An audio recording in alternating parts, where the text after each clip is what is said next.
Olá, pessoal, como vocês estão? Hoje prosseguiremos falando a respeito da obra de Raimundo Carreiro. A obra que trabalharemos hoje se chama Tangulomango. Tangulomango, Ritual das Paixões deste Mundo. Tangulomango, a gente pode dizer que é a obra mais musical de Raimundo Carreiro. E Tangulomango vai tratar de uma personagem muito especial que vem surgindo com mais força lá no livro O Amor Não Tem Bons Sentimentos, que é a tia Guilhermina, aquela quem cria o personagem esquisito, maluco, o Mateus, não é, pessoal? Esta obra, Tangulomango, Ritual das Paixões deste Mundo, foi escrita pouco depois que Carreiro sofreu um AVC, não é? E Carreiro diz assim no início da obra, ele manda esse recadinho para o seu leitor. Sempre escrevo de acordo com a passagem da luz, porque assim aprendi a viver desde minha infância, em Santo Antônio do Salgueiro, sertão de Pernambuco. Vivi, portanto, com o sol e as sombras, porque a minha imensa casa de longos corredores tinha 6 quartos e diversas salas com pouca iluminação solar, e eu costumava me orientar pelas réstias, espadas de fogo, que entravam pelos telhados, entre ripas e caibros, fantasiando meus dias. Nas noites havia apenas velas e candeeiros. Foi desta maneira que comecei a ver o mundo e que aprendi a me orientar entre a tensão, a ansiedade e o prazer. De forma que este romance foi escrito para ser lido de um fôlego só, de preferência das 6 horas ao meio-dia, com a força da luz e do sol, mantendo-se assim os movimentos de tia Guilhermina, plenos de iluminação, apesar dos cortes de sombra e de silêncio. As primeiras horas da manhã possibilitam ainda um maior envolvimento com o clima sombrio e denso da personagem, apesar de sua aparente alegria e da intensidade do carnaval. Este livro Tangulomango, pessoal, ele se passa no carnaval. E como eu havia dito, não é? É o livro que vai destacar a nossa querida personagem Guilhermina, aquela que vem com seus passinhos apressados, aquela que vem da relação familiar conturbada e incestuosa, essa família carreiriana, não é, pessoal? Vejam só, ele começa o livro falando do do passinho miúdo e apressado de tia Guilhermina. Vê só o que ele diz. Em busca do destino. Ela anda pela calçada, naquele passinho miúdo, miúdo e ligeiro, de quem vai ao encontro do destino, na manhã ensolarada e de raros ventos, na longa, fria, larga e solitária avenida do centro do Recife, privada de árvores e que lhe dá a sensação de verdadeiro e árido deserto, não é? E lá vem tia Guilhermina andando com seu passinho miúdo e apressado, miúdo e ligeiro, não é? E o narrador vai contando sobre essa personagem. Tia Guilhermina é uma personagem que adora cantar. Ela criou Mateus, o seu sobrinho, com quem parece ter tido algum relacionamento amoroso, pelo menos a vizinhança espera e fica espreitando. O que é que aquela senhora idosa está fazendo morando com esse rapaz tão jovem? O que é que eles fazem? A vizinhança sempre está olhando e sempre está espreitando a vida de tia Guilhermina. Apesar dela ser uma senhora já de idade, não é? A gente vê que é uma mulher sensual, que para a sensualidade da mulher, na obra carreiriana, não existe idade. né? E a vizinhança e as pessoas querem saber o que é que está se passando na vida pessoal de tia Guilhermina. Eles meio que brecham, olham pelo muro, o que é que ela está fazendo, não é? Tia Guilhermina toca piano, é uma mulher com seus sentimentos conturbados, doloridos, à flor da pele, e ela se utiliza da música, do piano, como uma forma de exortação dos seus sentimentos e das suas dores. Pois bem, esse carnaval prossegue, não é? O narrador, o autor coloca o pano de fundo do carnaval acontecendo na cidade do Recife, enquanto tia Guilhermina vai transitando em suas emoções e refletindo acerca de uma vida inteira, de tudo que ela passou, dos seus sofrimentos, dos seus sentimentos, do seu relacionamento com a sua família e com o seu sobrinho que ela criou, Mateus, não é? Ela recebeu ele bebezinho, ainda sujo de sangue. Não tiveram nem coragem de limpar Mateus antes de entregar a Guilhermina. E fala muito nesse livro os famosos banhos de Guilhermina, uma mulher já adulta, nua, com aquela criança ali tomando banho e dando banho em Mateus, que é o sobrinho que vive com ela. E a vizinhança sempre procurando saber o que é que está acontecendo ali. E essa história rolando, como eu havia dito, no carnaval do Recife, não é? Vai passar em diversos momentos, por diversos âmbitos carnavalescos da cidade do Recife. É tanto que esse livro, ele é inundado, digamos assim, de frevo, mas ele passa por outros ritmos musicais, porque Recife é uma cidade multicultural. No Carnaval do Recife a gente encontra inclusive o rock, tem um espaço no centro do Recife, em pleno carnaval, né, que traz essa sonoridade do rock, traz a baila para quem gosta, o rock, o frevo, o maracatu, enfim, todos esses ritmos que se condensam e se misturam nesse Recife multicultural de axé, enfim, é realmente uma cidade multicultural, né? E tia Guilhermina vai passando e as pessoas curiosas sobre a vida sexual dela, não é?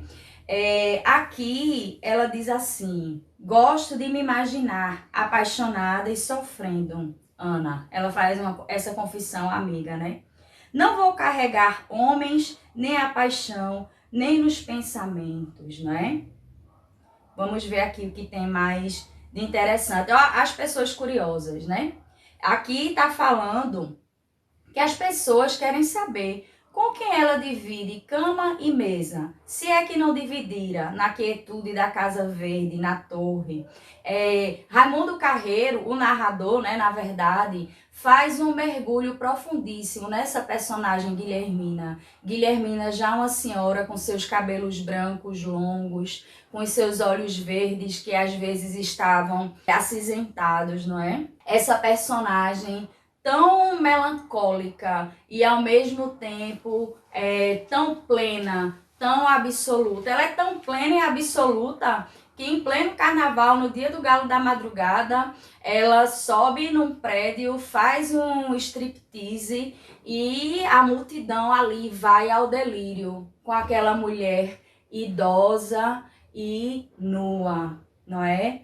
E também é muito marcante nesta obra como a sociedade vê a mulher, não é? De todas as maneiras, a sociedade está observando esta mulher. Se ela é sozinha, se ela tem alguém, o olhar que os homens colocam para as mulheres, a expectativa que os homens têm sobre as mulheres, não é?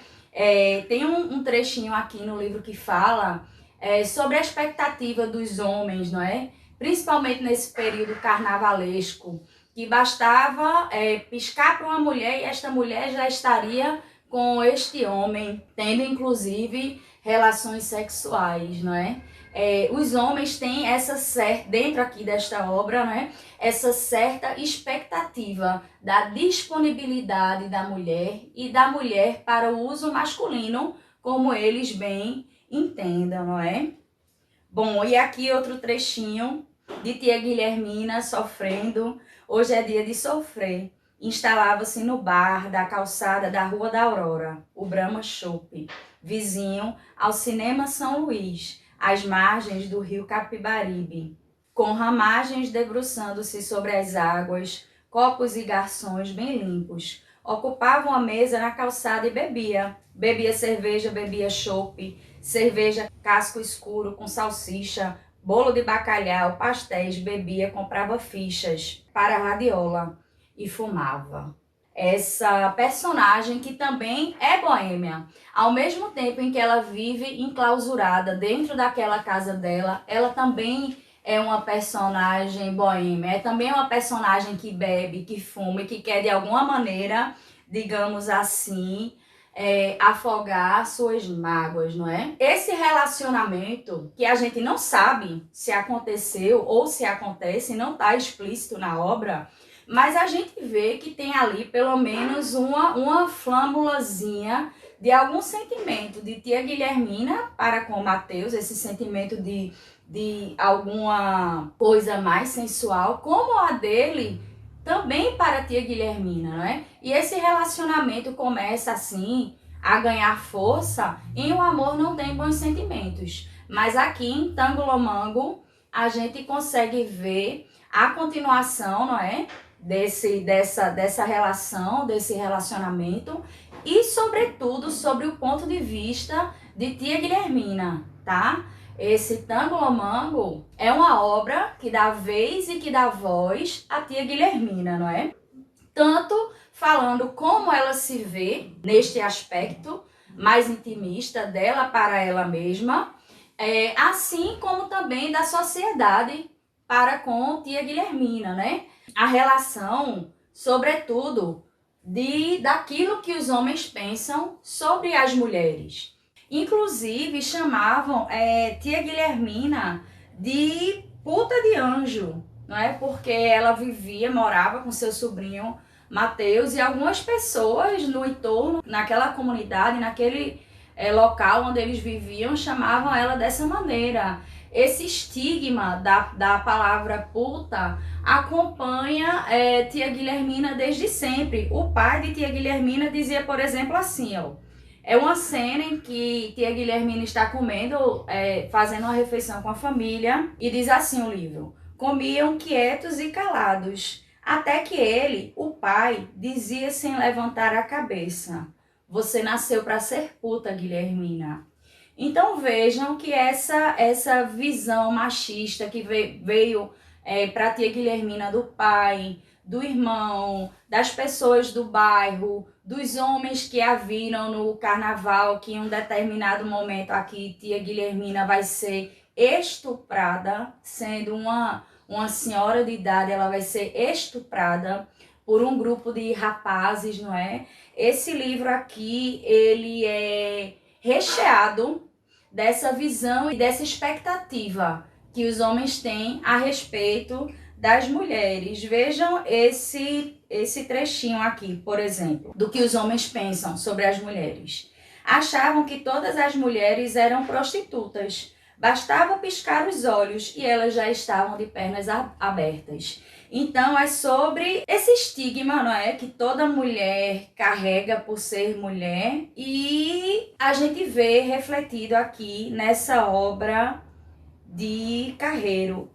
Em outro momento diz assim, ó: daqueles estúpidos homens a quem as mulheres deviam se oferecer de pernas abertas, sempre os cafuçus. Esse aqui é um bloco carnavalesco, né, que está sendo retratado. E eles também veem a tia Guilhermina como uma mulher que está levando o seu sobrinho Mateus para um péssimo caminho. Dizem assim, isso é a vizinhança ou as pessoas comentando a respeito de tia Guilhermina. Estaria transformando o menino em tarado num desvairado sexual? E é assim durante toda a obra que se passa no carnaval, não é? que tia Guilhermina vai sendo retratada. Ela toca piano, ela canta, ela é uma mulher ébria. Aqui a obra faz um retrato muito bonito do carnaval do Recife. Ele fala dos maracatus, como eu tinha já dito a vocês, não é? Esse livro também ele faz uma pausa, uma entrada muito bonita para falar da arte negra, da cultura negra, em que ele chama o encanto iluminado da negra, não é? Vejam só que passagem bonita. Feito ali mesmo, estivessem sofrendo, naquela hora exata em que o corpo feminino recebia chicotadas e vergava-se à força dos ferros. Levantava as mãos e os seios e saltavam no busto, cheios de um encanto macio e misterioso. A pele brilhando, enfeitiçada, agora mais forte, movendo-se de um lado para o outro.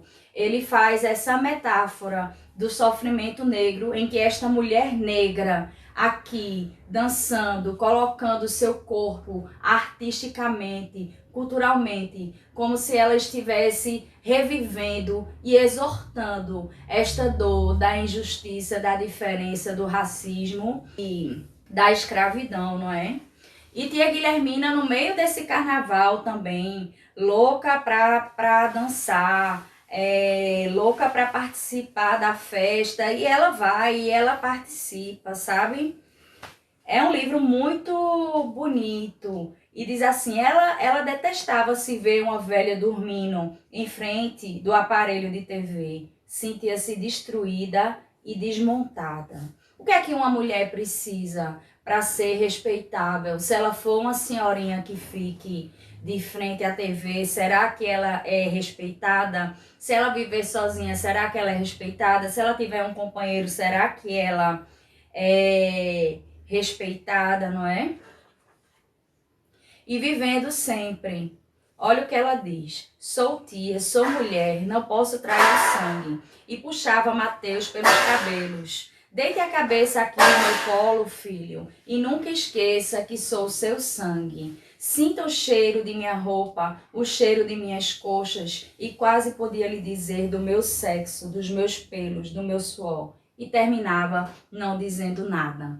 Aqui a gente está diante de um âmbito ou focalizando em uma câmera onde a gente tem o privilégio de ver o pensamento de tia Guilhermina. Realmente havia essa atração incestuosa, mas termina dizendo, e terminava não dizendo nada. Então a obra deixa em suspenso se há ou se não há esse relacionamento incestuoso, não é? Desse relacionamento entre tia Guilhermina e Mateus. A cidade do Recife é vista diante da beleza do carnaval, da exultação do multiculturalismo, a cidade que respira arte e que ao mesmo tempo é uma cidade tão triste, tão suja, que naquele carnaval estão também os desvalidos, os solitários, os que sofrem, os viciados, os sozinhos, os esquecidos, os excluídos, não é? E, para além disso, voltando um pouquinho para a representação do feminino, ele diz, né, como eu já havia comentado com vocês, essa beleza da mulher em qualquer idade. Percebia-se uma linda mulher, pequena, de cabelos louros, não muito fartos. E ainda para ela, a prostituta é um ser, estando dentro da paixão, não participa dela. Vendo as rugas surgindo nos rostos, marcada por essa vocação de prostituta, que afinal era ser prostituta, amar sem compromisso de sangue. Puta não beija na boca, puta não se apaixona, puta não deseja homem, puta não anseia, não espera, puta não se desespera, mulher jogada na imensidão silenciosa para o mundo. Era para isso que uma mulher servia. Bom, tia Guilhermina ia vivendo essa história do carnaval, fala muito na sensualidade de um povo, fala dos caboclinhos, dos maracatus, das rabecas, não é? Fala que os pássaros cantam colorido.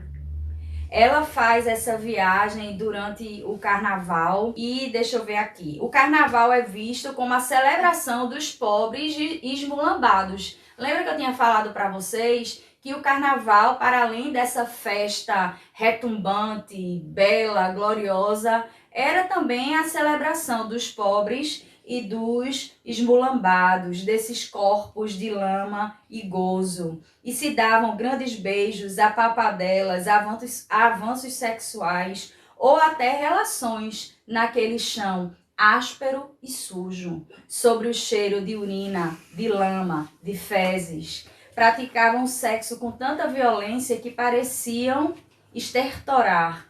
Rasgavam-se, na verdade, bundas, coxas e pernas, e mãos nuas apareciam sôfregas, não é? Ele diz em um determinado momento, quando fecha esse parágrafo, sofridos e em gozo. E tia Guilhermina é alguém dada a sentir saudades do inexistente. É aquela coisa melancólica, aquele sentimento de estou sofrendo com o meu vazio existencial. Por quê? Por quê, não é? Bom, para combater o cansaço que começa a incomodar, tia Guilhermina decide entrar no prédio do antigo cinema Trianon, subindo as escadas desde o primeiro andar, porque os elevadores estão parados. E é aí, quando tia Guilhermina começa a subir essas escadas, é que ela decide fazer o seu striptease. Lá de cima do edifício, tia Guilhermina começa a tirar a roupa e as pessoas ensandecidas embaixo, não é? Alguns vaiavam, outros aplaudiam, outros achavam maravilhoso, outros achavam detestável ver aquela senhora ali em cima fazendo striptease, e ela tira sua roupa ali no sábado de carnaval, no galo da madrugada. Tia Guilhermina, de alguma maneira, é uma mulher muito livre e uma mulher que faz o que bem entende.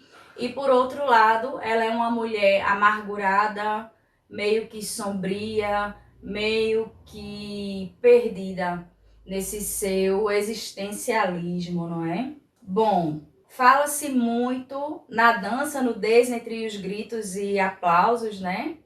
Então, aqui é o momento em que tia Guilhermina está com os seios desnudos e disse assim: uma senhora, uma bela senhora com os peitos expostos. Ali, quando ela está nua, né? Ela sente os pelos do corpo soprados pela alegria da nudez. A pele viva e acesa para abraços, beijos e abrasamento. A sensação de que a vida mergulhava em cada um dos seus poros. Tia Guilhermina entusiasma-se com o desfile do Madeira do Rosarinho, cantando Madeira que cupim não rói, e quase não percebe quando o soldado de corpo de bombeiros se aproxima e segura pela cintura. Ela pretendia se transformar na dançarina que sempre sonhou ser. E ele parece um parceiro de dança erótica. Essa situação dela tá lá, pelada, e o policial, o bombeiro, perdão, puxando ela, era como se fosse uma dança erótica. Ela lá querendo sentir o vento nos seus pelos daquele corpo nu e o bombeiro puxando ela. E meio que sem querer, é quase um tango, né? Puxa de cá, puxa de lá. E aquela dança erótica que eles estavam fazendo para todo o público que ali acompanhavam. E ela diz, não é? Era o sonho dela ser dançarina. É como se ela se realizasse de alguma maneira. O cara puxando ela da dança e sem compreender que de alguma maneira ele estava realizando tia Guilhermina, não é? Dançarina de cabarés e cantora de boleros, que fazia demonstrações para Mateus. Mesmo que tenha sonhado a vida inteira em ser uma prostituta, não é? Aqui, esse narrador que sabe de todas as coisas, ele sabe. desse pensamento de tia Guilhermina.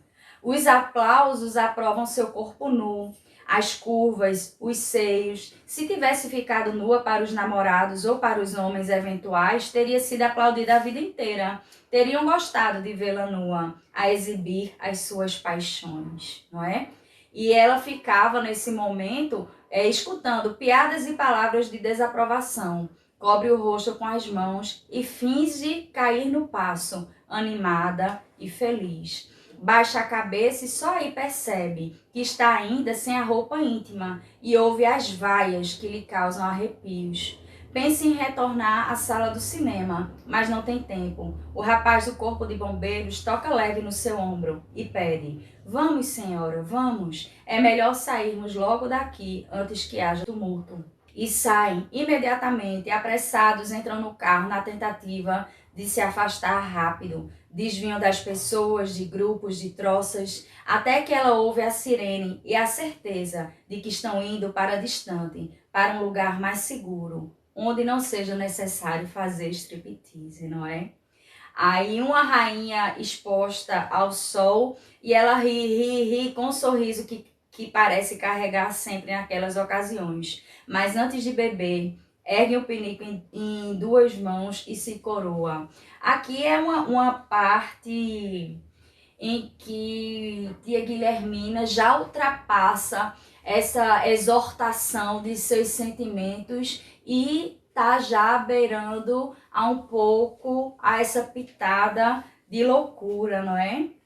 Bom, aqui chegamos ao momento em que tia Guilhermina recomeça a voltar para casa, sempre a pé. Lembra que a gente falou no comecinho desses vídeos sobre Tangolomango, que tia Guilhermina tinha o seu passinho miúdo e apressado. E agora ela está retornando, né? Recomeça a voltar para casa, sempre a pé, sem definir se está feliz, triste ou satisfeita, um tanto deprimida talvez. Aí o que é que acontece? A Guerra dos Maltrapilhos, a gente vai dar uma passadinha nessa parte, e ela tá nessa volta, está no meio da rua, e os meninos gritam: puta, puta, puta véia e feia, puta do peito caído. Nenhuma ofensa lhe era mais forte. É socorrida por um vigia do casarão que afasta os meninos, uma espingarda na mão, e leva para o pilotis de um prédio. É verdade que não fora apenas um mela-mela. Tem um corte na sobrancelha direita e sangra levemente pelo nariz. Então, tia Guilhermina, sendo achincalhada pelos meninos da rua, não é? E as meninas, sobretudo as meninas, jogam pedra nas pernas dela. Então vejam que não são só os meninos que estão dentro dessa condição de pensamento. As meninas também. As meninas jogam pedras nas pernas de tia Guilhermina. E pulando aqui um pouquinho, tá, pessoal? Eu tô falando trechos salteados. E Guilhermina sente a mágoa do mundo crescendo. Os moleques voltavam para apedrejá-la. E Guilhermina sente a mágoa do mundo crescendo, avolumando-se no peito, enchendo seu coração, circulando seu sangue. Soluçava, soluçava, ainda mais magoada, mesmo ofendida pela atitude dos meninos, porque os adultos estavam ocupados demais com a banda para perder tempo com ela, ainda que fosse para ampará-la. Aqui é um momento em que os rapazes passam num jipe, né? Em que ela entra na enrascada, que eu já tinha mencionado a vocês, em que tia Guilhermina é estuprada por um grupo de rapazes. E tudo isso, pessoal, o carnaval continua rolando. Bom, aí diz aqui um momento, né, que ela se lembra do striptease que ela fez lá no Trianon. Diante da imagem da vida, foram de estranho, inquietante e terrível, que a transformara pela violência na mulher que tanto desejara, sem que tenha sido jamais desejado a dor, a força, o estupro. Sua paixão não a levava tanto, apesar das agressões, das agonias e do sofrimento. Aí ele retoma um pouquinho, né, o narrador, o momento do striptease, E olha que trecho lindo. A felicidade de quem se joga no mundo para viver com a intensidade, sofrida ou extraviada, mas sem arrependimentos. Aqui ela tem um flashbackzinho dos banhos que ela tomava com seu sobrinho Mateus, não é? Aquele garoto me espiava tanto que eu tivesse até vergonha de mim própria. E em seguida diz... depois ela cantava, vestida em longos, uma rosa na orelha, bem pintada nos lábios e nos olhos. Grandes e belos boleros, tangos sensuais. Tia Guilhermina, no segredo de sua agonia, jogava os seios e enxugava-se. Bom, e tem um momento que diz assim, que tia Guilhermina gostaria de avançar e abraçá-lo, mas não fica bem uma mulher avançar sobre um homem, não é mesmo? Olha aqui também essa representação desse pensamento patriarcal, misógino, né? Em que a mulher tá ali como um objeto e que deve ser, que deve aguardar ser escolhida. Ela diz a dor de ser um resto de gente. Um outro trechinho também que mostra esse patriarcalismo, né? As mulheres devem aprender desde cedo a cuidar dos maridos. Um bolinho e um chá. Guilhermina estava na cozinha preparando os condimentos, mesmo quando Mateus se ausentava. E por que serviria o chá? O chá e o bolo? Porque mulheres são para ter maridos. E os maridos são bem servidos nas refeições noturnas, depois do banho, os corpos saudáveis, a mesa posta, as histórias para contar e os risos.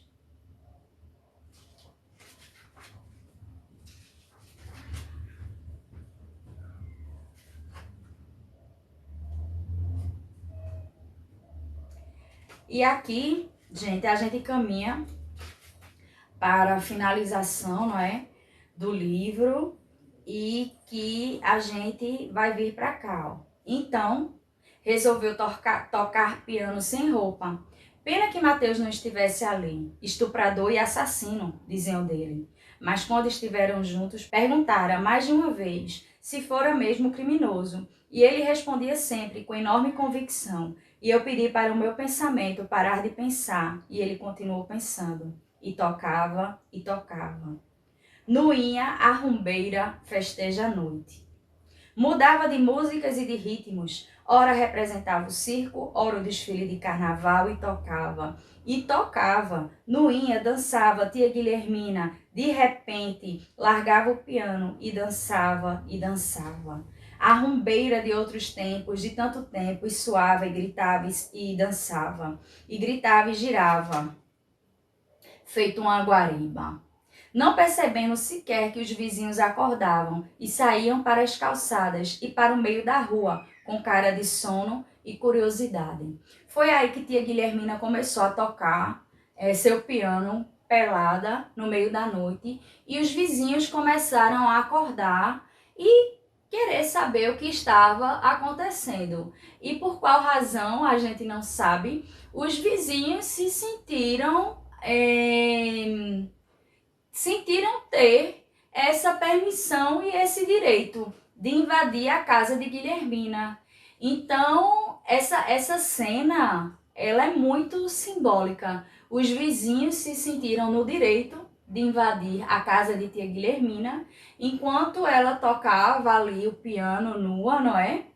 E o que aconteceu? Depois os vizinhos e as vizinhas, crianças, adolescentes e adultos aproveitaram as portas e janelas abertas para invadir a casa, com enfeites carnavalescos, serpentinas, confetes e máscaras e os animais. Daqui a pouco a casa, armários, gavetas, camas, jarros, panelas está revirada. Enquanto alguns cachorros passam com calcinhas, sutiãs e anáguas nos dentes. Outros farejam a cozinha, jogando no chão comida prontas ou cruas. Não demora, as crianças e os gatos ocupam os jardins, brincando, correndo, pulando, enquanto tia Guilhermina canta e toca o piano. A modesta e ousada Casa Verde da Torre recebe mais gente e mais gente. O segredo, se é que há um segredo, cada vez mais desvendado, exposto. E ainda que não fosse o segredo da casa, pelo menos o segredo de tia Guilhermina, a dos olhos verdes, com um passinho ligeiro, ligeiro e miúdo, sem nunca ter tempo para ninguém. Nua, tia Guilhermina toca piano nua, enquanto a casa está sendo invadida pelos vizinhos e vizinhas, pelos cachorros e pelas cadelas, pelos porcos, galinhas, galos andando pela sala, pelos quartos, quem diria, convivendo com os fantasmas, com Dolores, Ernesto, as Severinas, Biba e até Mateus. Enquanto as pessoas estão invadindo ali a casa de tia Guilhermina, ela está no seu momento de exortação, tocando ali o seu piano e se lembrando da sua família, meio maluca, incestuosa, não é? São esses personagens que aparecem como espíritos, Dolores, Ernesto, Biba, o próprio Mateus, em que quase todas as fotos arrancadas das gavetas estão juntas, tia Guilhermina e Mateus, o que ainda causava escândalo, porque ele foi acusado, esse personagem Mateus, né, que está em Um Amor Não Tem Bons Sentimentos. Eu vou falar de Um Amor Não Tem Bons Sentimentos, porque ele foi acusado de estuprar e matar a mãe e a irmã. Na casa, há tristeza e abandono, mas é sempre, sempre carnaval. Nunca pôde entender e pode agora estar entendendo por que as mulheres costumavam pará-lo na rua para perguntar sobre ela. Perguntavam para Mateus, tá, gente? Quem é aquela velha? Como se comportara durante toda a vida? E por que se mantinha tão distante de todos? Tia Guilhermina, tão inteiramente nua e tão belamente meiga, disposta a tocar piano pelo resto do dia, bebendo Campari o dia inteiro, rejeitando ousadias de homens, embora fervesse de ansiedade. E agora é apenas um corpo nu balançando na sala. Será que tia Guilhermina morreu, gente? Um corpo pequeno, os peitos cheios de viço, unhas lisas, brancas, esmaltadas. O vizinho olha para o alto pensando, mas o que é que pulsa ainda neste corpo? Enquanto isso, eu não vou dizer para vocês se tia Guilhermina morre ou vive, não é? Mas durante todo o livro, a gente vê trechos de músicas, de frevos e etc. E o livro termina assim: ouvem-se as vozes femininas dos corais carnavalescos. Adeus, adeus, minha gente, que já cantamos bastante. Recife adormecia, ficava a sonhar ao som da triste melodia. Então, a quem tiver a oportunidade de ler Tango-Lomango, Ritual das Paixões deste Mundo, nós recomendamos fortemente, tá bom? Um abraço para vocês, conheçam a obra de Raimundo Carreiro. Até a próxima!